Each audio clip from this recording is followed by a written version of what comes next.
Welcome, everyone. Happy Friday. How's it going? What's going on, Happy Justin? Friday. How are you doing, Pansy? I'm doing pretty good. It's going. It's going. But yeah, I'm happy to be here. It's Friday, thank God. And I personally have a long weekend. I don't know about you.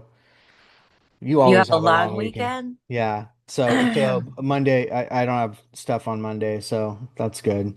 Oh, I got you. I Yeah. got you.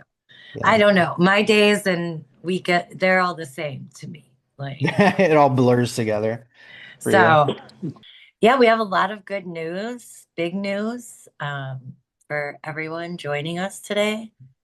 Um, where do we even start, Justin? I mean, Well, yeah, there's a lot going on. Obviously, Pansy and I have been focused on co-living and multifamily. That's our kind of our thing that we've been really focused on. I also focus on business funding too. But you know, Pansy has been working her tail off for the last little while here, putting together sort of an interesting business model, which I she's going to share with you. But the idea is Pansy's got some really good nonprofit contacts that have tenants that need to be placed. And obviously, there's a lot of operators that have rooms or houses that need to be rented, that need tenants.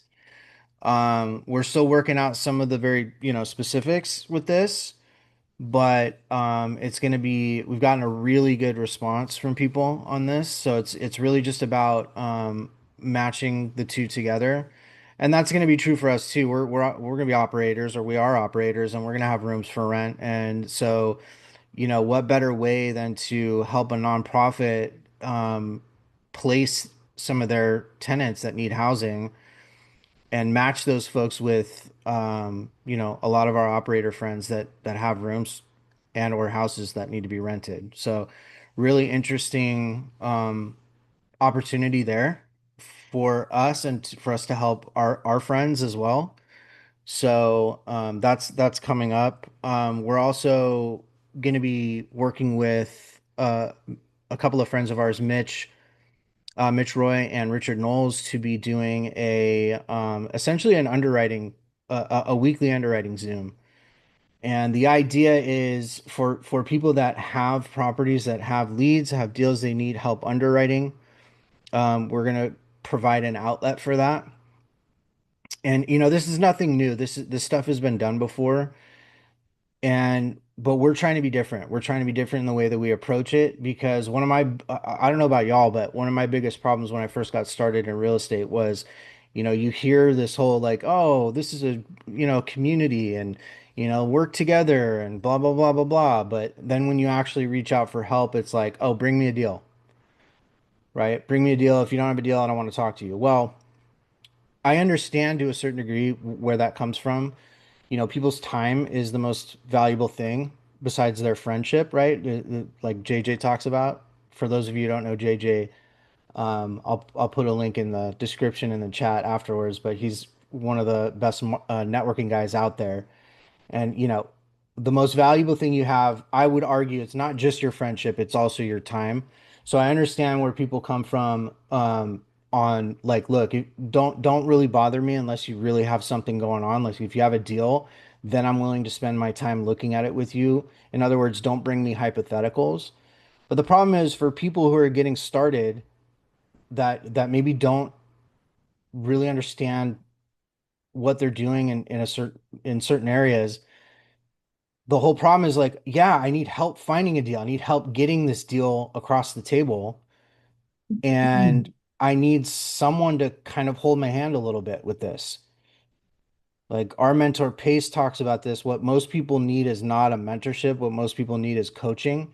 And so that's what we're trying to do with this. We're trying to bring some very, very capable, experienced operators together and have an outlet for people to bring their opportunities that they're finding, or even opportunities that they may or may not be sure even is an opportunity, and they just need someone to look at it with them so they can learn more about how to vet some of these things that people are either sending them or that they're finding. because I can tell you I've watched friends of mine, I've watched, you know, other investor acquaintances of ours lose money buying quote good deals, right? Right. And we don't want that. We would like people to have, you know, deals that bring them money, right? That's the whole Yeah. point, right? The whole point.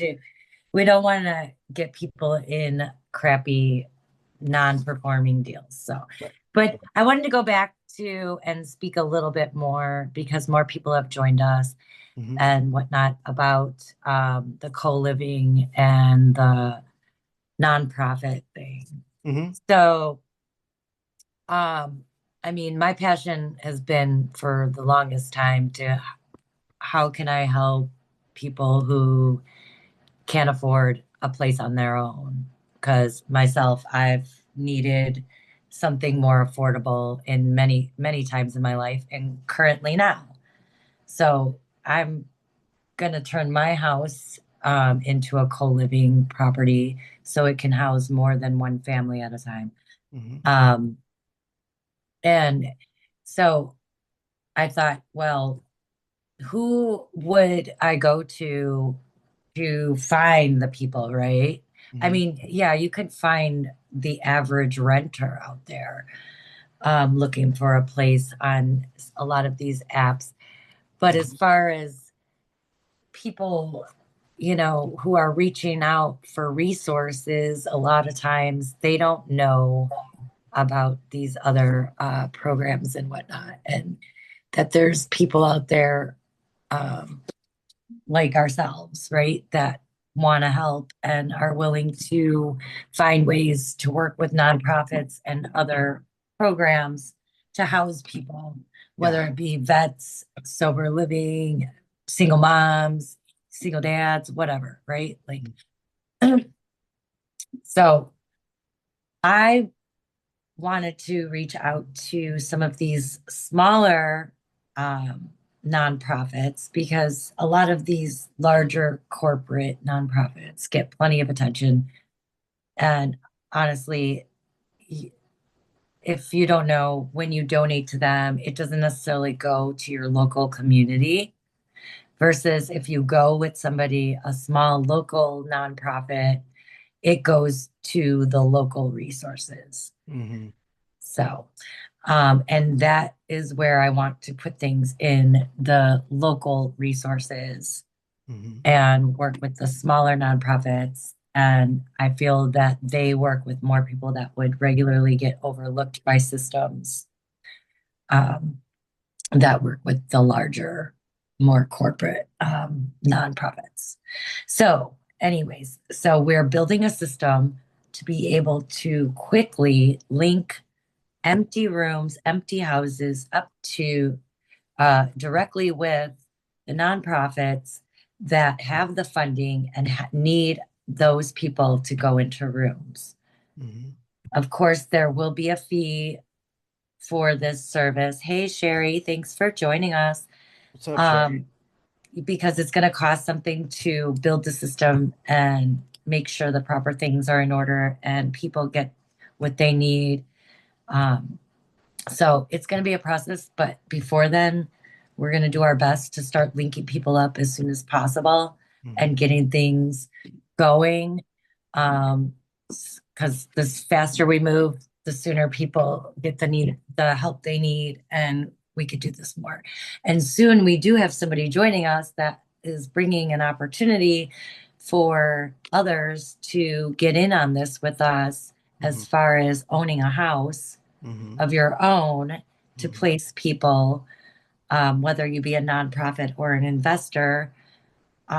There's opportunities to own these houses to contribute to the house, supplying more affordable housing Mm-hmm. to pretty much every type of demographic there is. Yeah.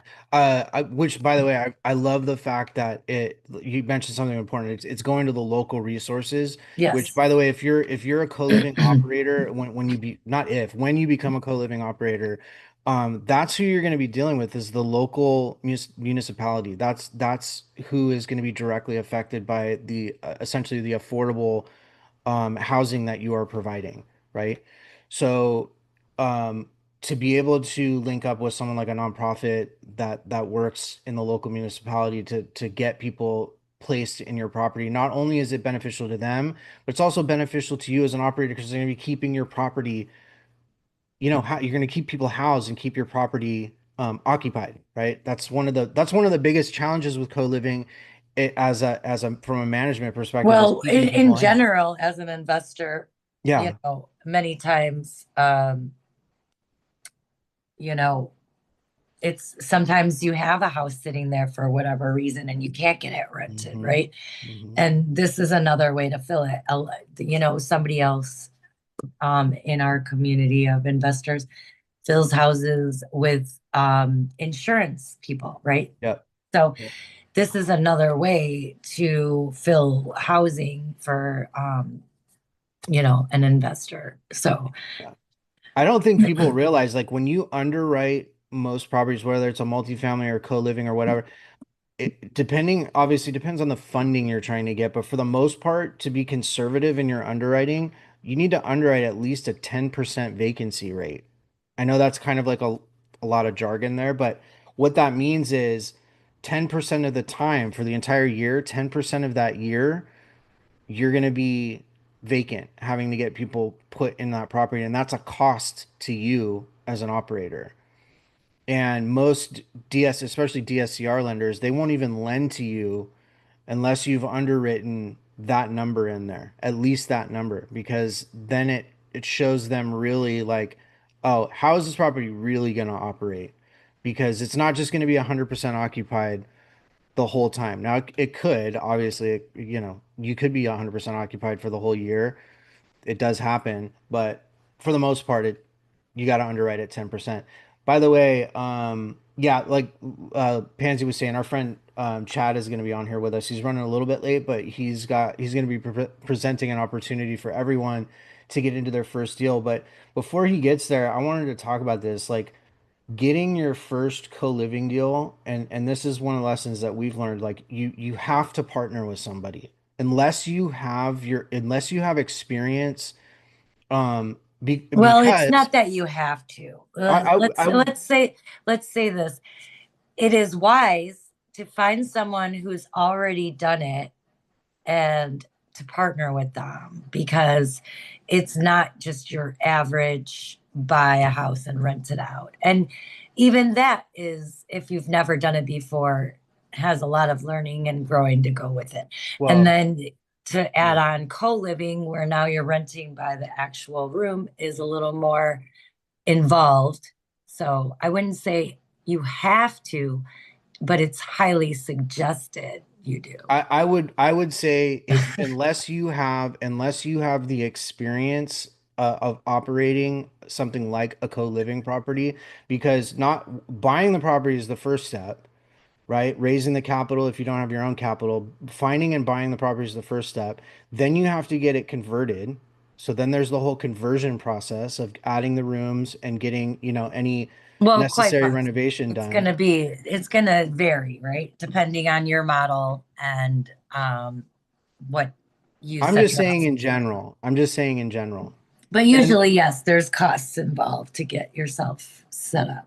so then once you get it converted, then you got to get it filled with tenants, right?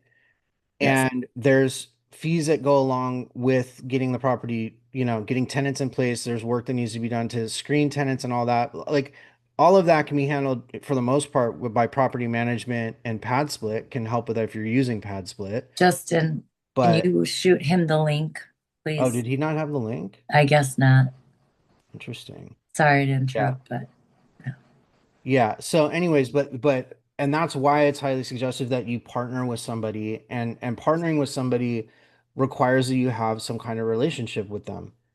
right? Like if you just don't know someone, and you're like, hey, let's do this co-living deal together, they're gonna be like, you're crazy, dude.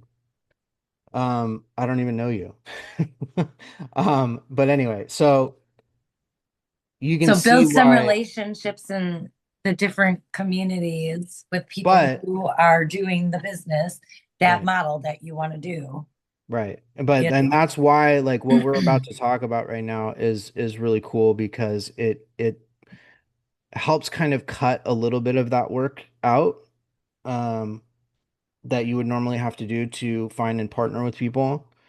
So hold on a second. I'm gonna send Chad. Now, does Chad want me to email this to him or what? I don't know. Uh,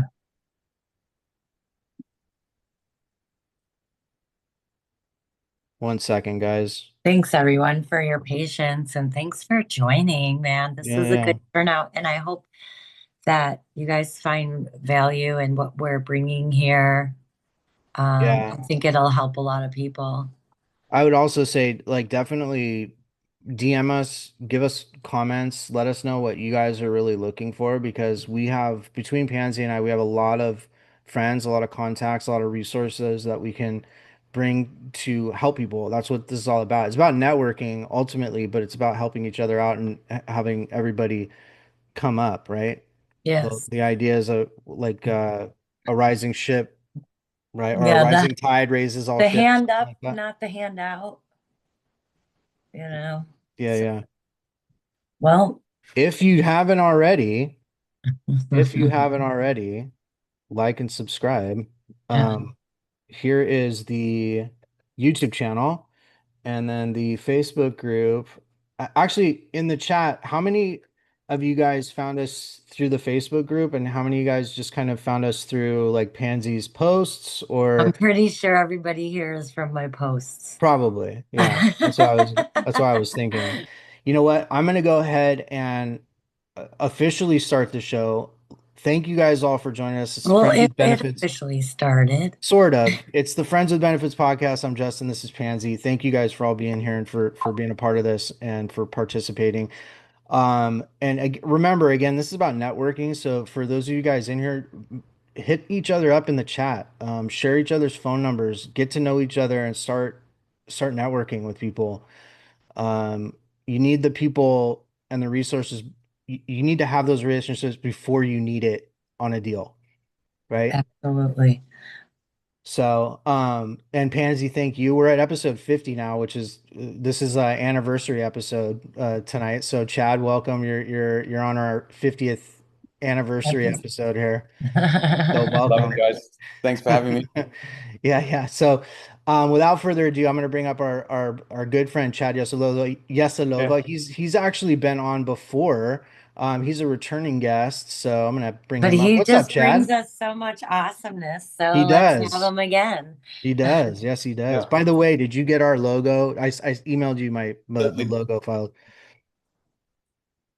Yes, I did. Okay, sweet. Sweet, sweet, sweet. Yeah, I've Nice. actually got it Well, up open right now. Creative Path Investments. That's right. That's right. Yeah. Hey, so I wanted, but before we actually get started, because some of these folks have probably this first time hearing your name.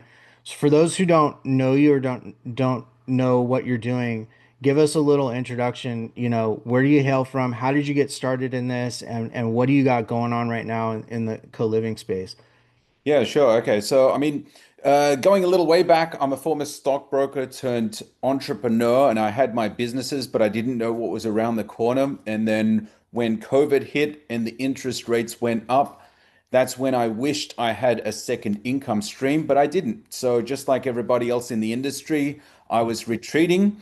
But if I did have that second income stream that would have provided me with a lot of confidence and mental strength and resilience, I could have given the salespeople that were being let go a new home, and I could have invested a lot into marketing.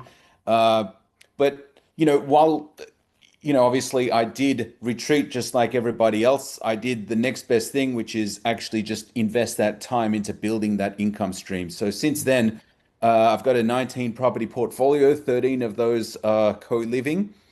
It's an incredible strategy right now, which is giving me the opportunity to buy properties in appreciating markets and cash flow from them as Yeah. well. Yep. So, I'm very excited about, real estate investing and the foundation that it's allowing me to build. So then that way I can eventually start taking some moonshots as well. Yeah, love it. Yeah. And for most of us too, like I remember when I got started and I joined Sub 2, that was I'm fortunate enough to where I didn't spend hundreds of thousands of dollars initially to get into a real estate mentorship. And that's not to say if you've spent that kind of money that it's wrong necessarily, but I was just fortunate to find pace early on. But part of the marketing and the way they kind of sell these programs is it gets you and gets most people thinking like, I'm going to jump in and I'm going to get a deal within like a couple of weeks, right? Which, by the way, is the exception, not the rule. Can it be done? Yes. Especially if you like that's all you're focused on and you're just going super heavy into it and that all your time is focused on that. But for the most part, I mean, it took me a year before I even got my first wholesale deal, right? And I was fortunate in that deal, but it was, it took me a while, and for the most part, and I know Pansy is this way as well, but we spent a lot of our time networking and just kind of taking it slow, meeting people, and kind of learning the ins and outs of this thing. So there is kind of you pay an ignorance tax for a while, right? But that's where partnering with people and building that network is really valuable, and having those people and those relationships before you need it.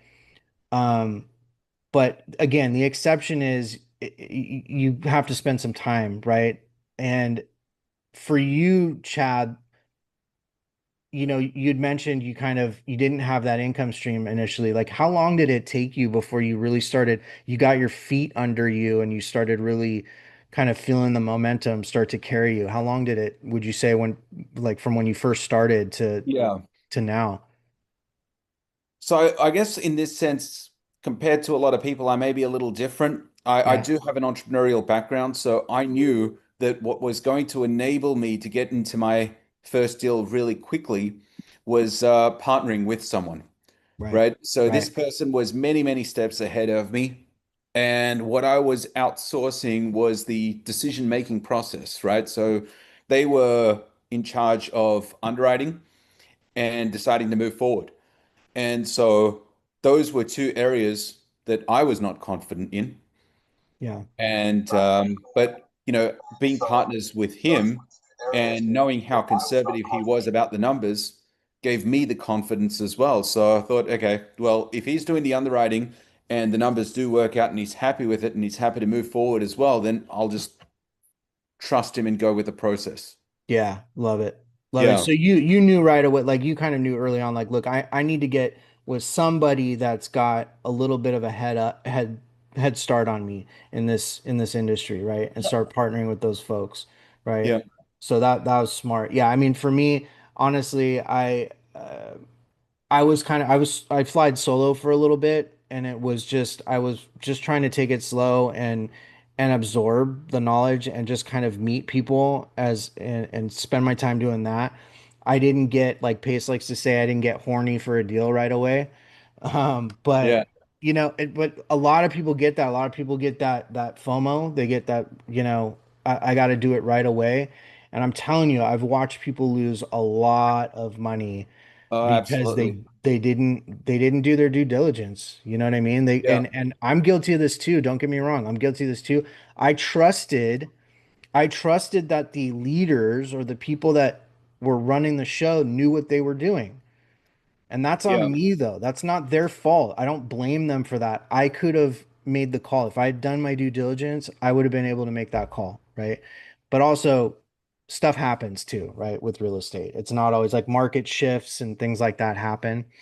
But that's the kind of downside. The upside is if you spend the time, which it seems like, I mean, the fact that you guys are here on a Friday evening, jumping in here to connect with us tells me a lot. Tells me you guys are willing to spend that time and willing to network and willing to learn. The upside is once you get going, like it's pretty. it's pretty amazing how fast things can start to happen, right? Absolutely. So, So as you um, mentioned about that ignorance tax as well, it's getting through that as quickly as possible. right, right, Because once the first domino drops, I mean, you've got control over the speed. yeah, But right. you always want to make sure that you're doing it, yeah, in a sustainable manner. Yeah, I always say like Yeah. let someone else pay the ignorance tax and you learn from it, right? Yeah. Learn from their mistake. Um, so let's talk a little bit about the co-living thing. Now, I know, and we'll get into the more details about this, but you guys have spent a long time learning how to acquire and find these deals, right? Obviously, Correct. there's you got to pay some ignorance tax there as well, right? Learning how to negotiate, learning how to underwrite, learning how to really know what value actually is when you're looking at a co-living property. What is that? Maybe you can give us a little bit of insight into that. What does that process look like for you guys currently? Like, when you're looking for these deals, are you just kind of, do you have specific markets you stay in? Are you just kind of looking nationwide? Do you got Yeah. people on your team that do the underwriting for you? Like, how does that function for you guys? Yeah, sure. Okay. So, I mean, as far as markets go, we do focus on three different markets: Atlanta, Dallas, Fort Worth, and Orlando. And the reason I've chosen these markets is because, if you type in the fastest growing states, Texas and Florida are up there. Mm-hmm. And Georgia, Atlanta is a great market as well. Yeah, I And agree. yeah, so I mean, that was one of the major reasons. Plus, I think, I mean, Dallas, I mean, these cities I know are, very good for population growth, job growth, economic growth as well. So, Mm-hmm. you know, from a macro level, I'm trying to select the factors that increase my likelihood of success. Yeah. And Yeah. I know that some people really look too much into it. But in my case, it was just as simple as that. Yeah. Yeah. You know Yeah. what? I would argue, especially me early on, I didn't spend enough time doing market analysis. Yeah. And the more I go, the more pansy and I go in deep, down this rabbit hole, the more we realize that, the market analysis is really important because it separates the people that are just looking to get a deal for the sake of doing a deal and the people that are looking to actually buy a co-living or a cash flowing property and understand that there's demand for it, right? You're treating it more like a business owner and operator than you are just someone looking to get a deal, right? Yeah. Yeah. So, I mean, so as we dialed in on the cities, I mean, before we actually do enter a particular area, we have been speaking to other operators as mhm. well to know what they're experiencing, what their challenges are with that market, Smart. Yep. and what their understanding is of the tenants that they're dealing with as well. Right. Because different areas you're dealing with different I mean, basically characters, Yeah. right? And so the Yeah. deeper your understanding, the more you're able to serve them better. Yeah. Yeah, Yeah. actually, that our friends were talking about this. Our friends Chris and Angel, or Chris Miller, Angel Miller and Chris James were talking about this actually, and it's like you'll convert a certain property a certain way based on the tenancy you're going to get. As an example, a lot of the properties that they get in Jacksonville in certain areas in certain zip codes, they won't have any common space because the people that the tenants that they're getting are working professionals. They're not interested in sitting in a living room and meeting the people in the house. They Mhm. just need a place to come, sleep, get up, go to work. That's it, right? And so let's not waste that common area space. Let's convert it and see, what's the highest and best use of that space for that property, right? So that's Yeah. just kind of an example of what you're talking about there with the different types of characters that you're going to be getting in these properties. Do you look for when you're looking at these co-living properties, how important is like driveway space and that kind of stuff when you're looking at properties? It is really important. So, I want to make sure that we have at least 50% parking space. So if there are eight tenants in the house, you want four parking spaces at minimum. Yeah. Generally, we buy properties where there is at least, parking spaces for about 70% of the tenants. Nice. Okay. So Yeah. that's kind of like your criteria that you look for there. So depending on the number, Yeah. so 70, you want at least 7 spots, right? At least people for at Exactly. I least mean, seven what spots. what we want to do is just make sure that, people in the neighborhood feel great about us being there, right? We Yeah. want Yeah. to Yeah. contribute really positively to the neighborhood that we're in. Yeah. We Love don't it. want to give them any reason to complain and Right. draw a Right. negative attention Right. because Yeah. they can make your life hell. They Yeah. can. They Yeah. can. And that's how, and again, this is how you end up on the news, right? It's how you end up on the Yeah. local news, right? Um, Very cool. So let's talk a little bit about this program that we're going to present to folks here and how people can really get into their first opportunity, their first co-living opportunity. Absolutely. I mean, look, what really helped me get into my first property, as I mentioned earlier, was a partner that was many steps ahead of me. Hmm. So, what took him years to develop, I was able to shortcut that into a matter of weeks. I think it was within my first 4 or 5 weeks that we purchased the first property, Oh, right? wow. Wow. And, and we were able to continue to acquire more and more properties as well. And these were great quality properties, right? Yeah. So, I mean, to give you an idea, the second purchase was actually a 9 property package. And we ended up selling that as a wrap for 50% more than what we purchased it for. Wow. Wow. Good for you guys. So Wow. yeah, and something Nice. like that is going to happen as a result of, partnering with the right people. Yeah. And Absolutely. the other thing that I do want to mention is that, first and foremost, I am an investor, a former stockbroker. And as part of, a partnership, what you want to do is be in a position where you can actually get good deal flow, Yeah. right? So I know that as an investor, my forte is not knocking on doors, dialing 500 numbers each day. um, it's a lot of work, right? Yeah. And you asked about the underwriting earlier as well. Like you do want to have an underwriter in your team that you can trust in. So that way, if they say, look, this basically you know, you know, underwrites is a really good deal. We should really look into this a little further. You want to trust that. Yeah. Right. Yeah. Yeah, So in my absolutely. case, I was actually really lucky. I had, Steve, my former partner, and I knew that he was really, really conservative. He did S- not want to lose a dollar. Steve was the bean counter, I'm assuming. Exactly. Uh-huh. Hey, Exactly. And so yeah. now it's Carlos. So, Yep. I wanted to focus on my strength, Hmm. which was, buying into a great investment, getting an investor on board, and making sure that both the investor and I can sleep really well at night, meaning that the co-living property, the business is running as it should. We Yep. want to exceed the pro forma numbers. Yep. Yeah. Another Yeah, under promise, over deliver, and take care of your investors, basically, right? exactly. Yep. Yep. So, Nice. by delegating the acquisition side, the deal flow, we were able to put our acquisition on steroids, right? So that's how Yeah. we've been able to acquire so many properties because I see so many new people right now. The mistake that they're making is, you know, maybe they're an investor, maybe their forte is in something else like operations, but Yep. they will say, okay, well, I think I'm going to go into wholesaling, which is incredibly difficult. Yes.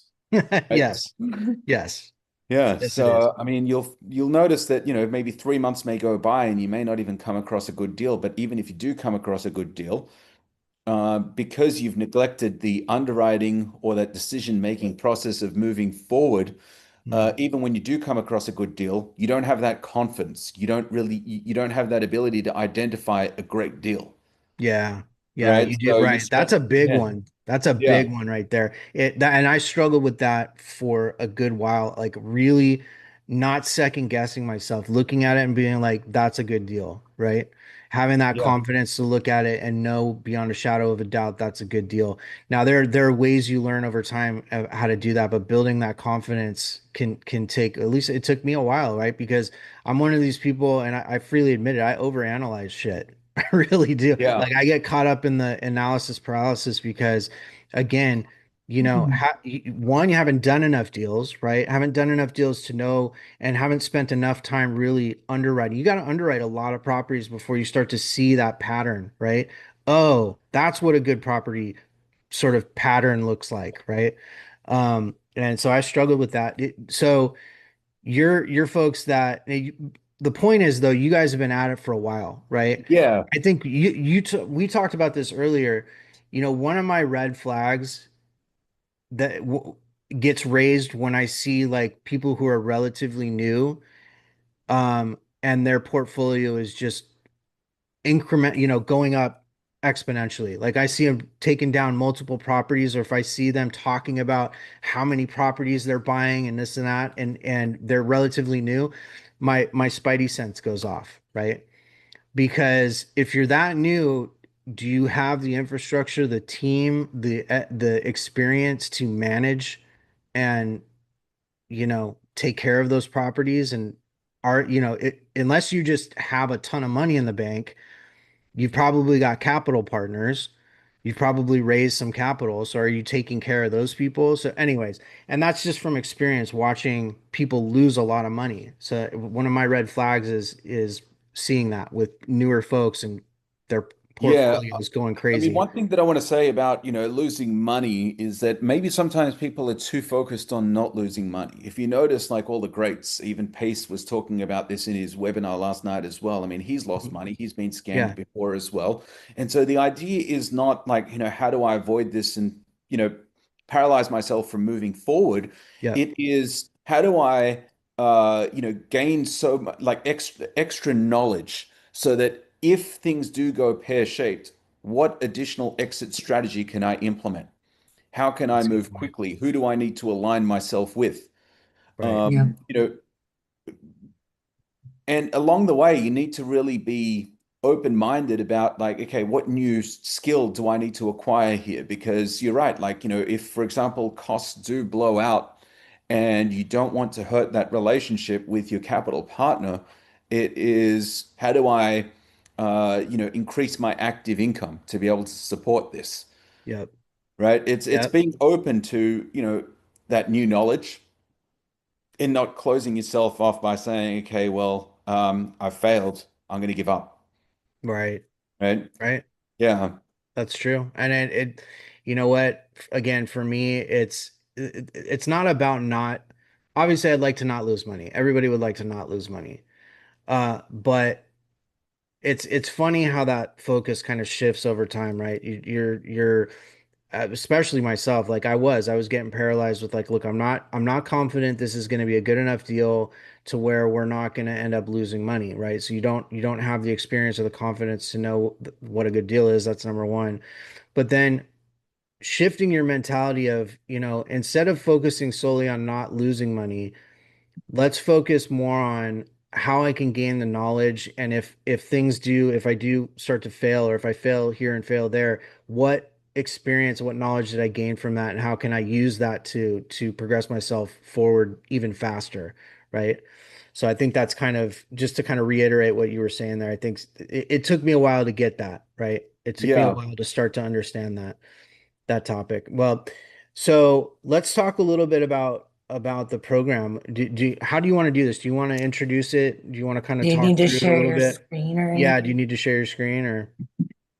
Um, Look, what I'll basically, because I mean, I do actually have like, I haven't put the logo on that Oh, you're document good. just That's yet. fine. That's Okay. totally fine. Yeah. Yeah, that's totally fine.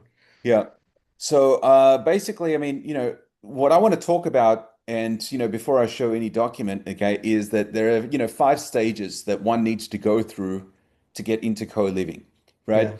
And the first one is, being able to find the right deal and then Mhm. converting it, furnishing it, filling it, and then managing it, Yeah. right? Each one of these requires a different, well, I mean, A the different skills may hat kind overlap, of thing. Yeah. okay? The skills may overlap, but there are basically like, advantages to partnering with people and Mhm. structuring the deal right in order to progress, okay? And so, what we've been able to develop is this 19 property portfolio and the machine that is able to sustain that. And right now, we've upgraded the systems, the processes, and our team to be able to, uh, add some sophistication to it just by scaling it a little bit further as well, right? I can add some new asset classes right now, and then we'll start reinvesting back into, our systems, processes to be able to catch up and solve all of these problems, and then get to the next level again, Okay. right? So as we've been able to develop this, what we've been offering is for anyone that's actually new to leverage all of that as part of like in a fractional service. Yep. Love it. So if you do need to find the right property as part of our fractional service, and we've got a partnership with Justin and Pansy to be able to offer this as well. But if you need assistance with finding the property, converting it, furnishing it, filling it, or managing it, and it may just be one of those pieces, or it may be all of those pieces. You can pick and choose, but the point is that you're getting the benefits of a business partnership, okay?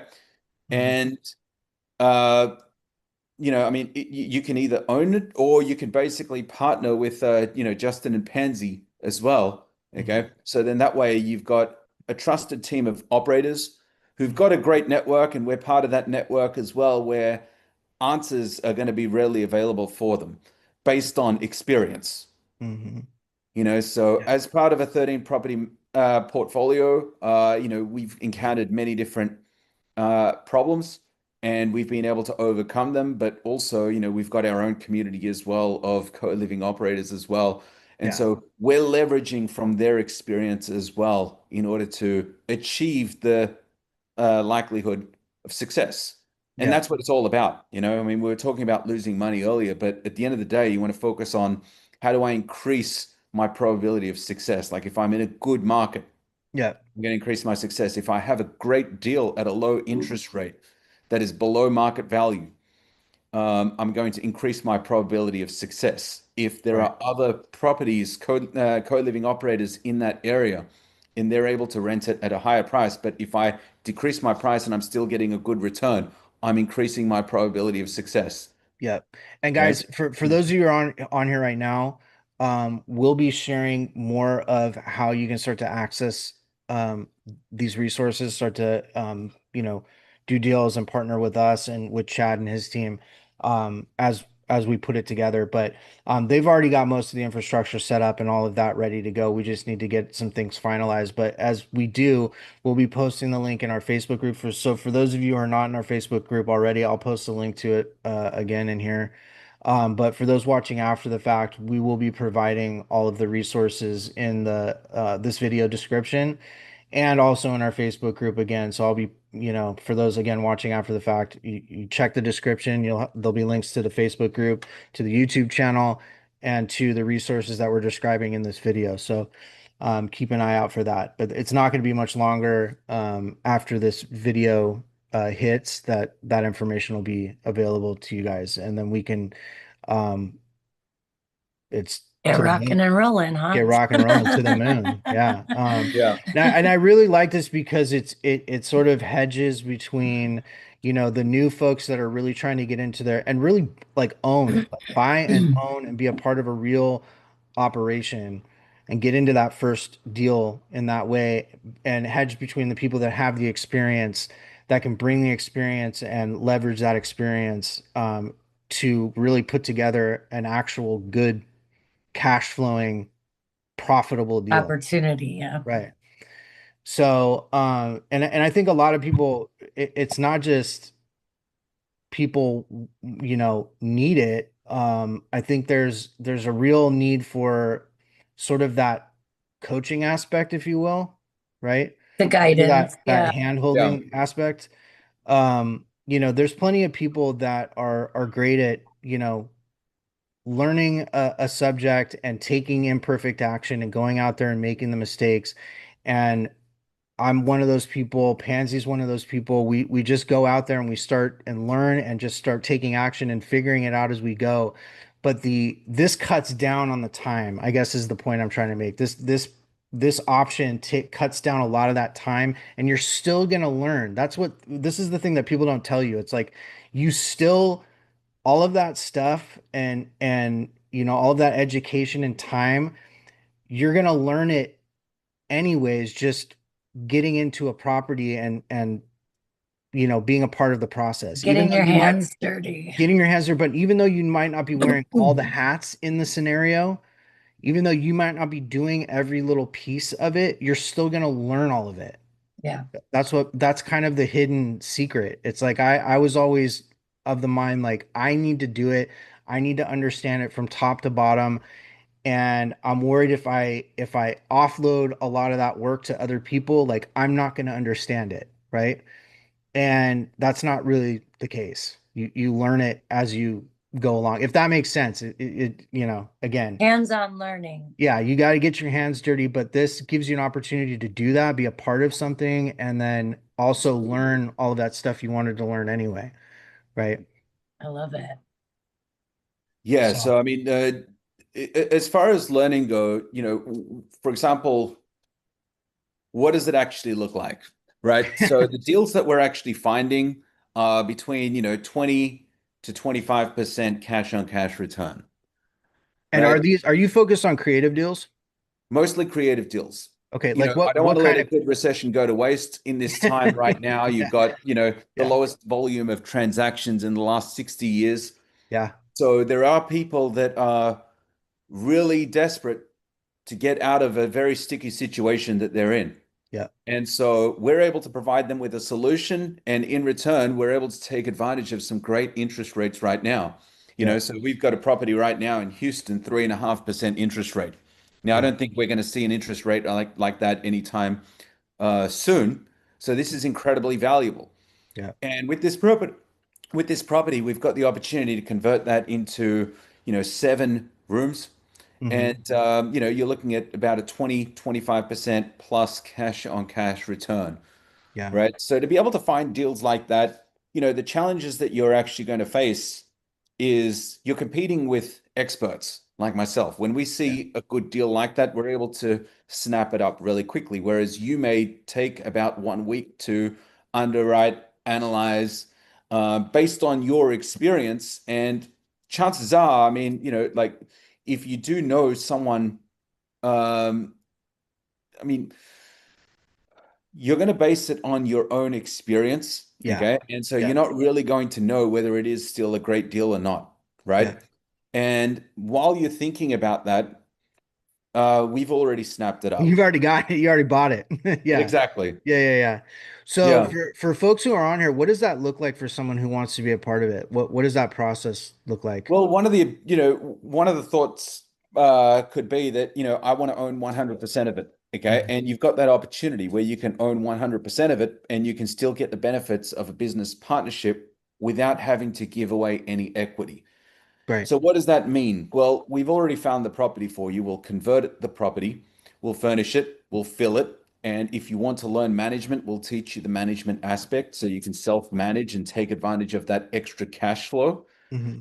Or you may decide that you want to delegate that management aspect, and that's fine. We can take care of that, right? Okay. Or you may decide, hey, look, I actually want to develop a business partnership, a working relationship with Justin and Pansy. Okay. And I would like to partner with them. And as part of my partnership, I know that I'm going to be able to add rocket fuel to scaling my portfolio. So you may decide, I just want to be the private money partner in this relationship. And as part of, being the private money partner, you'll get a preferred return on your money. And Mhm. then you will have operators, Justin and Pansy, that will be looking after this investment. And as part of them looking after the investment, what should give you the extra confidence is that, we're in that network as well. So if there are any questions or any problems that, one is encountering, and I don't want these words that I'm using right now to throw you off, because as part of any venture, challenges are always going to be faced. But the good news is that they're not new.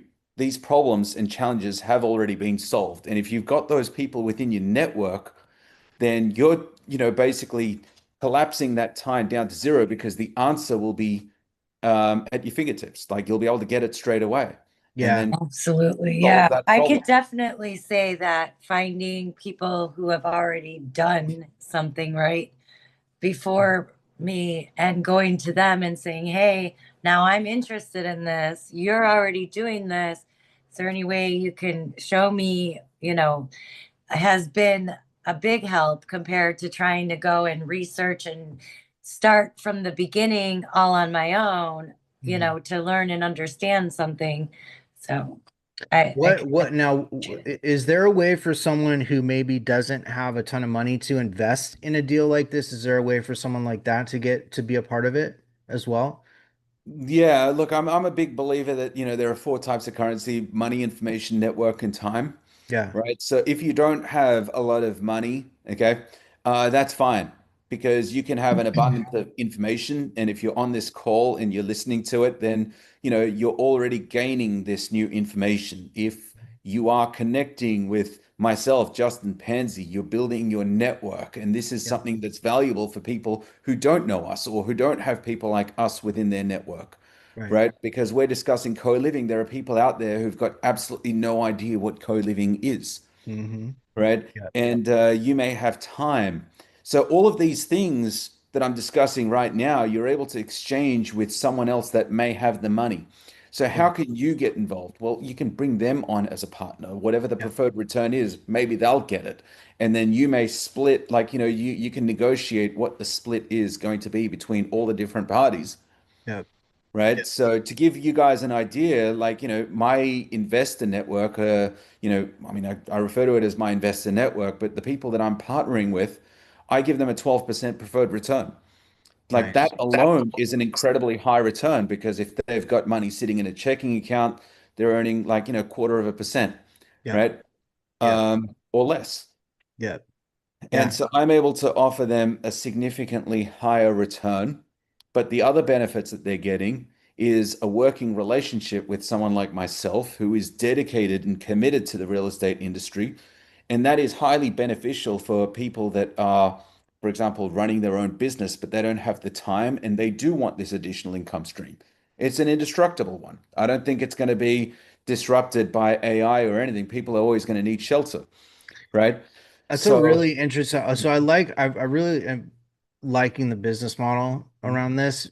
So something that comes to mind is, in one of the communities that I was in, that I'm still in, I'm not going to name names, but there was a group of folks, leaders, that put together this program, and what they would do is they would go out and they would find creative deals. So supposedly they had someone on their team that was underwriting, but they go out and find these creative deals. A lot of them were subject to deals. Some of them were seller finance deals.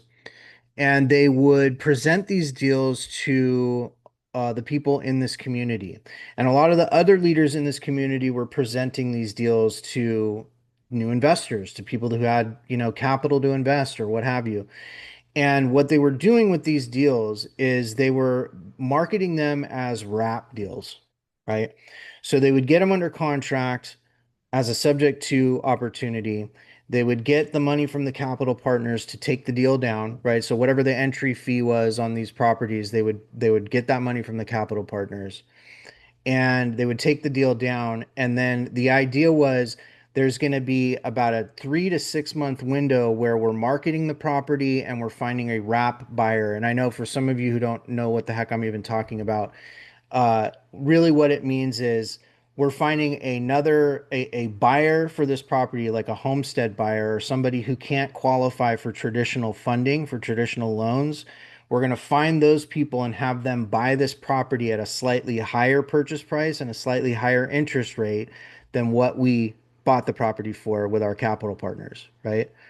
So that's what they were doing. That's how they were selling this. And the returns they were promising were, similar, like 12%, 20%, sometimes higher, which, we could talk about that. But anyways, what ended up happening was the first people that got involved with these transactions made a bunch of money, right? They were able to take them down, they were able to get them sold, they were able to make a good amount of money for the first initial people that got in. And as they started doing more, as one of the people that were heading this off, the people that were leading this, as they started getting more and more deals and getting more and more people interested, capital partners interested, they started to get in over their head, meaning they didn't have the people or the infrastructure to service the number of deals that they were doing. Does that make sense? And what started to happen was these deals weren't getting sold. They weren't finding wrap buyers. People were losing money, and it started happening really quickly. So, and the reason I'm bringing this up is because, whenever I hear of a new program where people are offering people to get into a new deal or get into, their first deal, that red flag of mine always goes up. And I wanted to bring that up. And the reason I'm bringing that up is because Chad and his team, that's not the case here. And I know that because we know Chad and we know Carlos and we know the team that they put together. We understand the infrastructure that they have in place. And it's not going to be that situation. The people, and I don't think anybody gets into this with the intention of stealing people's money or losing people money. At least those people didn't. I know that. The people that were running the rap thing, that was not their intention when they got into it. They wanted to make everybody money. That was the idea. But when you start doing a lot of deals, you need to have that foundation, that infrastructure beneath you to service and manage all of those properties, right? Am I wrong? No, you're absolutely right. I mean, this is the infrastructure that I was talking about Right. earlier. You've got to Right. really invest that time in building out your systems, processes, your Yep. knowledge as well. Yep. And you want to make sure that, everything that you're doing is manageable. Right. Right? Right. And you had Because mentioned once, like yeah. and the reason, and again, the reason I bring it up is because you had mentioned like, look, we've got a really we built and took the time to build the foundation, and now we want to stress test that foundation, right? And see where Yeah. we can actually take it to. Like see what heights we can actually take this thing to.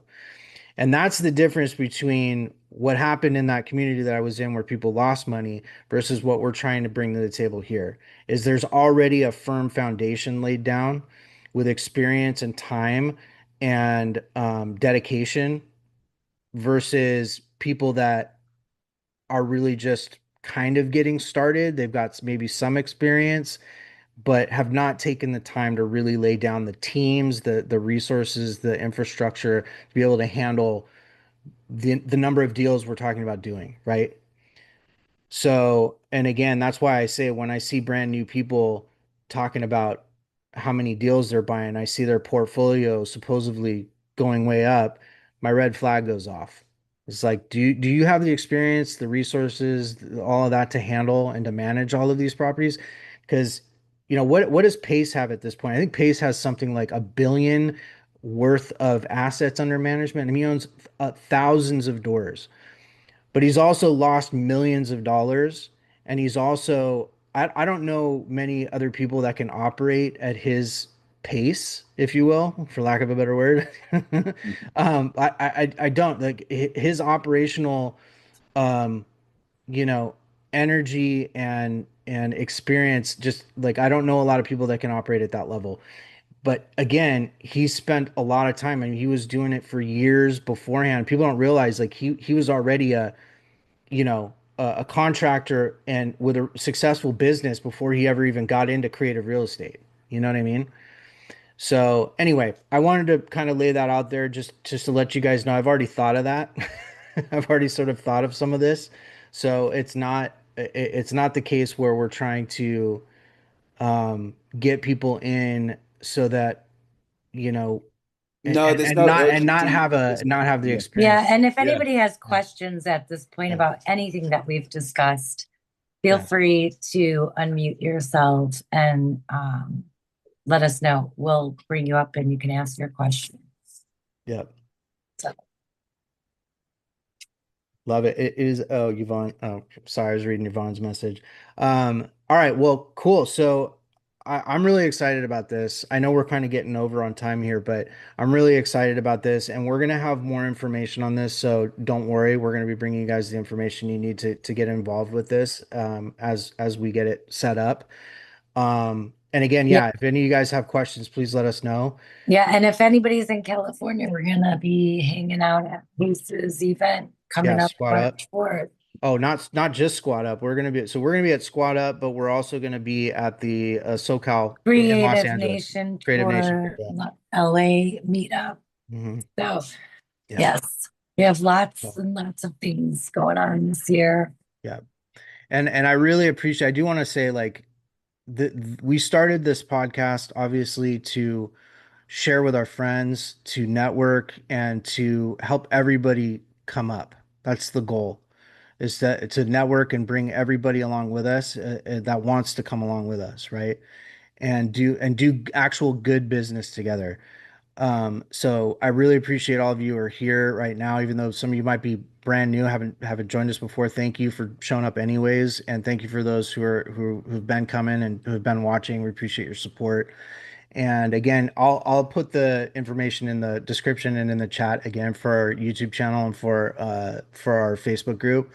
But like and subscribe, join us, and yeah, I think I think we're good. I think we're at the end. So. Awesome, guys. I love it. Love it. Thank you, Chad, so much for being here, Thank man. you, Thank you for Chad. joining Thank us. Thanks you. Thank you for everyone for having me. joining us. Stay Yeah. on, guys. We're Yeah, not. yeah. If you guys, we hang out after the We'll fact, just chat so you for a know. little bit after, just not on live.